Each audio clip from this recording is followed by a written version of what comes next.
Musim penghujan yang terjadi di awal tahun 2019 menjadi perhatian Dinas Kesehatan Palembang dalam upaya menekan angka pasien yang terjangkit demam berdarah.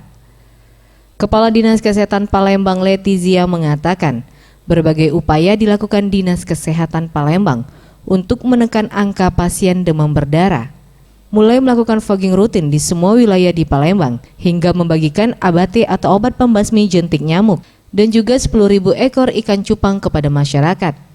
Dari upaya ini setidaknya hingga Februari 2019, jumlah pasien yang terjangkit DBD mengalami penurunan, di mana jika pada Januari 2019 lalu terdapat sebanyak 152 orang pasien yang terjangkit DBD, pada Februari 2019 ini hanya terdapat sebanyak 83 orang pasien DBD saja.